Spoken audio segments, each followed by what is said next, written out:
Yesterday, when I made a video on awakening, I felt like I should continue it. Awakening is Jesus. Awakening is when we awaken to the truth that His closeness is everything. He's coming back for a bride who is crazy in love with Him, and He waits for us to realize that His love is worth more than all the consequences of His love. When we look at the revivals, we always see a person or people who realize that His presence is more precious than, than all the other things, and they started to practice this presence. In some cases, we see people praying, in other cases, uh, staying up late to be with the Lord, or organizing worship things and going out to the streets and gather together and make sermons on the streets or things like that. But in one way or the other, the people realize the value of God's presence, and that's what made things happen. Like, there was a connection through someone or through some people between heaven and earth, and they became the channels for heaven to flow down to the earth. And that was all. And sometimes we see that, oh, they prayed, they fasted, like we should do that to make revival happen. No, no, no, no, no. They realized some way that His presence is more precious than their casual lives, and they started to give more attention to it. And it is not the point what they did in realizing the presence. The point is that they did give attention to it. So we don't need to find out the key. Like, okay, the key of revival is fasting, the key of revival is praying, the key of revival is worship. We don't have to find a method. The only thing common in this revival is that the people got awakened to the truth, got awakened to the fact that Jesus' person is more valuable than anything else, and they started to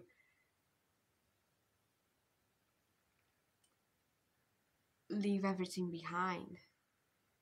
And yes, we can see that there were some side effects to it. A lot of miracles, massive salvations, an atmosphere of glory where things automatically happen, dead raisings, creative miracles, all kinds of weird miracles. But it wasn't that they found the key. It was that they found the key, Jesus. We don't need to find some method to somehow have a shortcut and get the results of His closeness without experiencing His closeness. Sometimes we have a picture of revival in our mind when God is finally pouring out the honey He stored up for the last days. in some sense it's true, but he is a loving bridegroom and he wants to woo us to himself first. And he doesn't care much about revival. He's captivating your heart is way ahead on his priority list to any promises or prophecies coming true. Like, he has a lot of time to wait on you. And we think we wait on God to change his mind and finally pour out the revival. But he is waiting on us.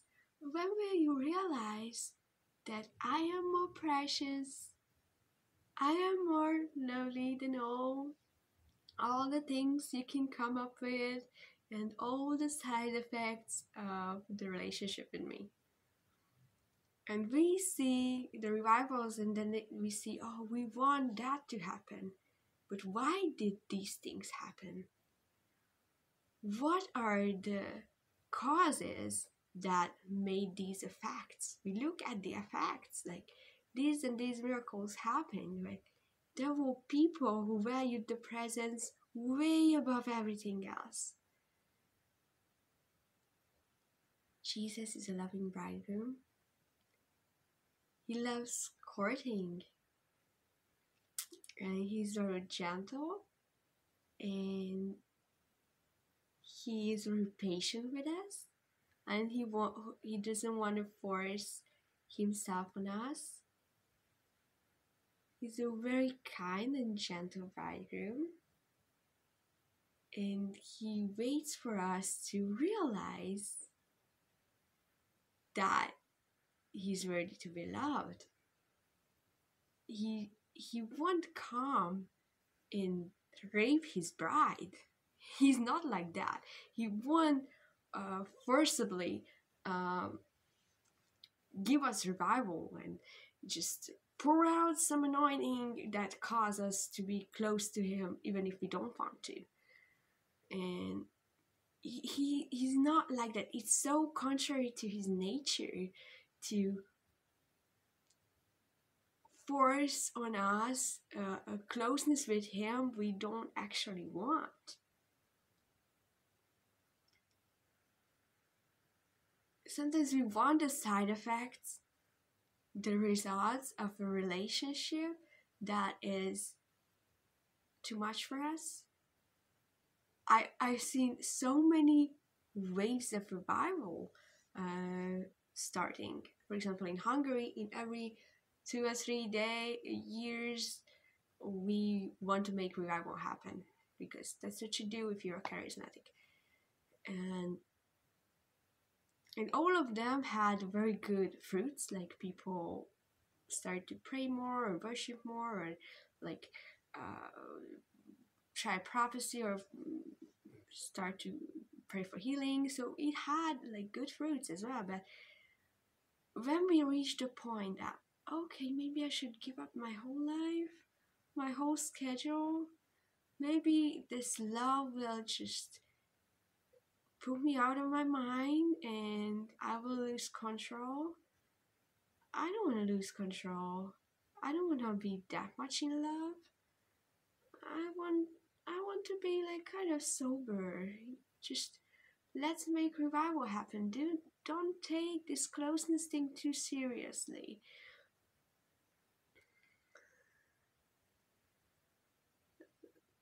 Who are crazy in love can't behave well. I want to behave well. And when we saw that as a church, that it costs too much being that close, we try to have a shortcut. How to make revival happen, how to have the side effects of a relationship that is too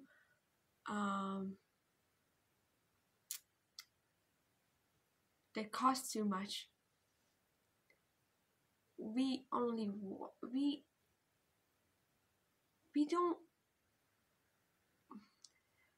can have as much God as we want to.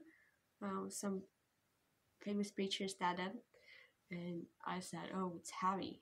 I don't even get it, but I feel that it's intense. We can have as much God as we want to, And actually, the main point is we don't really want him. We want, I don't know.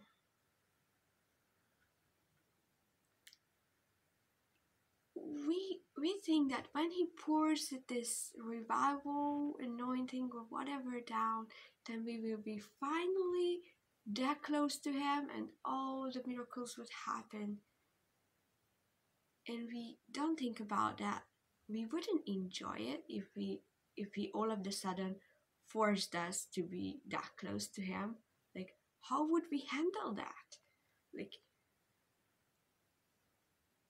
even if you meet like someone who is very attractive, like if all of a sudden you need to be like, very close to him, like on an elevator or something, like you feel like weird. Like, I know, yeah, like you look good, but like we are not like in relationally, we are not that close to each other to enjoy that closeness. And we think that if Jesus forced himself on us in a revival, it would be enjoyable. No, it wouldn't be.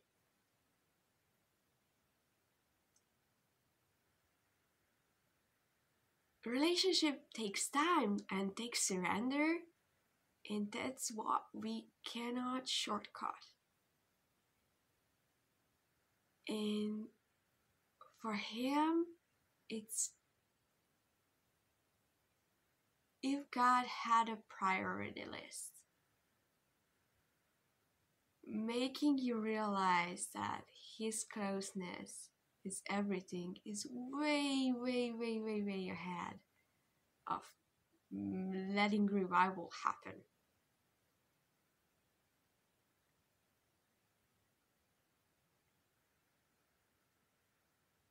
It's all about us realizing that, okay, you're more precious, Jesus, than everything we can ever come up and captivate us and make whatever you want to make happen. We just want you. We just want to see your face. And if you want to have these side effects or those side effects or revival or social transformation or whatever, let it happen. Jesus wants creative miracles and atmosphere of glory way much more than we all do. But on his priority list, you are way ahead. And he is not satisfied giving you the fruits of this closeness with him. He wants that closeness.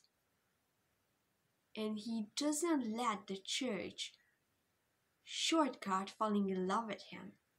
Like, oh, maybe there is a cheaper version without with less surrender, less craziness, less time, less relationship. Somehow we can make this revival happen with a lot of fasting, with a lot of efforts, with a lot of street outreach. Somehow we can just go beyond that. And Jesus says, no, definitely no. My goal since the garden is you. Where are you? I want to be with you. And I have got time, plenty of time, and I won't let you shortcut that.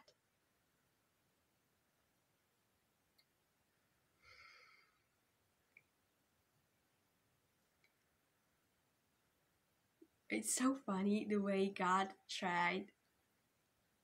tested Moses somehow. Like, I don't know, don't like this expression testing, but it was like God told him, okay, I can make the promises happen easy.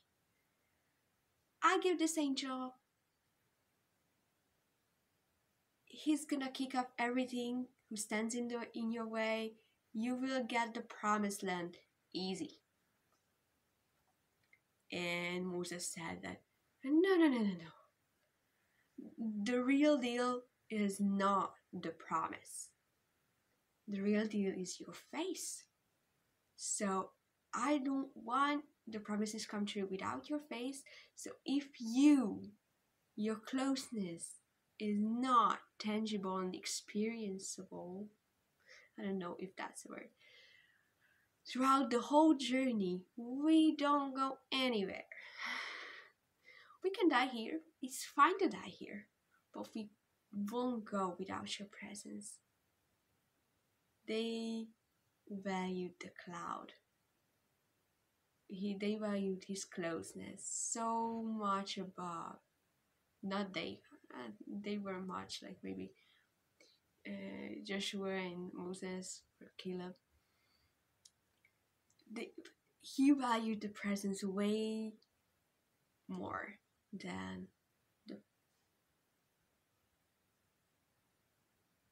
the promises. And I think all the prophecies about end times revival have some truths in them. Like I think some of these prophecies are accurate. Like I do believe that there will be a wave of awakening, but before the results of this awakening, like miracles and massive salvations, would happen, there will be an awakening here, awakening to his incredible worth, in realization of the way of his person and his closeness. And as we awaken to him, he will do awakening through us by accident.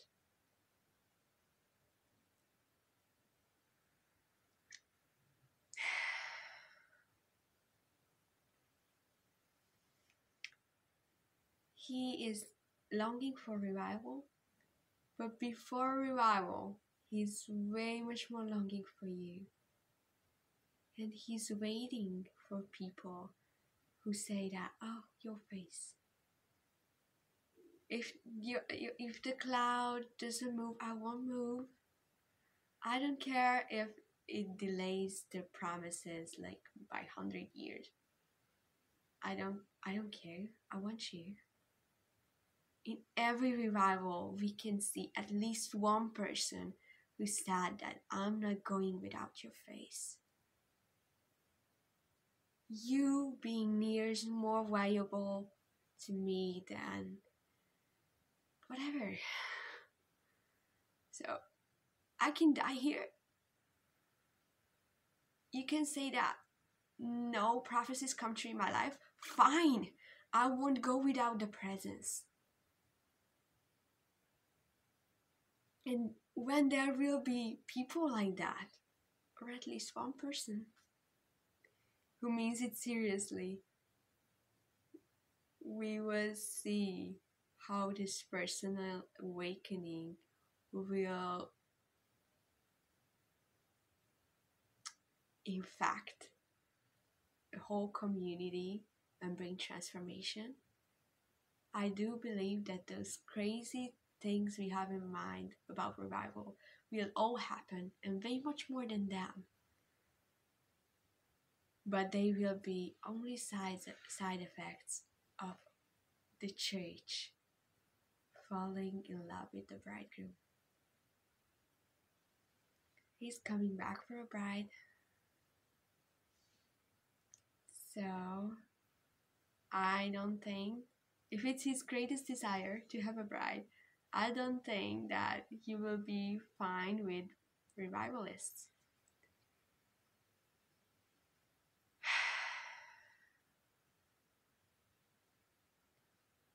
Have a great awakening today. May the whole church, with me first, be awakened to the truth of his beautiful person. Yeah.